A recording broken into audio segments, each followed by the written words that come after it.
गौरव भाटिया जी पूछ रहे हैं, आज भी सब कुछ मिले गांव में यानी भविष्य में है, कितना रोजगार मिला बताइए। 51,000 नियुक्ति पत्र प्रधानमंत्री ने बांटे, प्रधानमंत्री ने बहुत सारे सेक्टर्स में बताया ग्रोथ होगी, कितना रोजगार सृजन होगा। तो 21 करोड़ भदौरिया जी जानना चाहते हैं आज का बताइए कितना है। लोगों को रोजगार मिला है? 7 लाख को भदौरिया जी जवाब दे रहे हैं, गौरव भाटिया जी जरा सुनिएगा प्लीज। करोड़ समथिंग लोगों ने अप्लाई किया, 7 लाख कुछ लोगों को रोजगार मिला। ऑल राइट सर, प्लीज अब जरा सुनिएगा जवाब। चलिए ये मैं नहीं कह रहा हूं, ये तो अच्छा ठीक, ठीक बोलिए। धन्यवाद सौरभ जी। सर्वप्रथम तो आपको बधाई कि आप चर्चा रोजगार पे करा रहे हैं, और मुझे ऐसा दिखाई दे रहा है कि कोई पार्टी तैयार नहीं है कोई सवाल पूछने पे, कोई पार्टी तैयार नहीं है कि आंकड़े दे अपने समय के। जल्दी बताओ मोदी जी ने क्या किया, मोदी जी ने क्या किया। चलिए पहले यही बात कर लेते हैं, मोदी जी ने क्या किया, उसके बाद इन सब की पोल खोलेंगे। पहला भाग मोदी जी के नाम रखते हैं। सबसे पहले तो देखिए रोजगार मेला हो रहा है, ये प्रतिबद्धता है प्रधानमंत्री जी की, जिन्होंने कहा था कि जो नौकरी है, अगर कोई पद रिक्त है तो उसको हम भरेंगे। एक साल के अंदर अंदर 2023 के अंत तक 10 लाख नौकरी देंगे, और 8 रोजगार मेले हुए हैं, करीब करीब 5 लाख नौकरी के नियुक्ति पत्र दिए गए हैं, जो अपने आप में दर्शाता है कि नरेंद्र मोदी जी ने कहा है तो वो बात पूरी होगी। दूसरा, 2 करोड़ नौकरी का वादा किया था, नहीं, 2 करोड़ रोजगार के अवसर हर साल मिलेंगे। मैं 2 आंकड़े दे रहा हूं, सारे दर्शक बड़े ध्यान से ये सुन रहे हैं और उन्हें बताना आवश्यक भी है। पहला, ईपीएफओ डेटा आता है।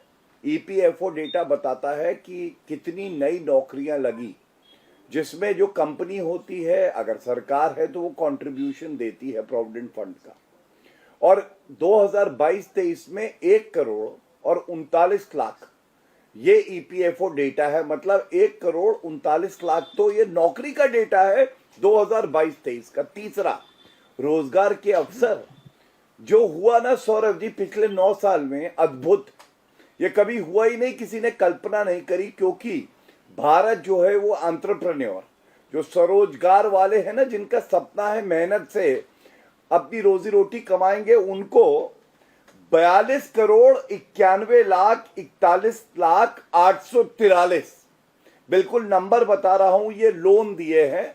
और सबसे अच्छी बात क्या है, इसमें 68% से ज्यादा, 68% से ज्यादा महिलाएं हैं, और 50% से ज्यादा जो SC ST OB समाज से आते हैं, उनको ये लोन मिले हैं। अब आप सोचिए, जब लोन मिलता है तो वो कोई भी कार्य करे ईमानदारी से तो वो और लोगों को भी रोजगार के अवसर देगा। लेकिन ये मैं वो बता रहा हूं जो लाभार्थी हैं। इसके बाद मेरी आवाज अगर आप तक आ रही है? जी हाँ, जी हाँ, बोलिए बोलिए, कंप्लीट भी कीजिए गौरव जी। फोन कट गया था, आवाज आ रही है तो? जी हाँ बोलिए गौरव जी, अगर कहीं से टीवी से सुन पा रहे हो मुझे तो। सौरभ जी, हाँ धन्यवाद।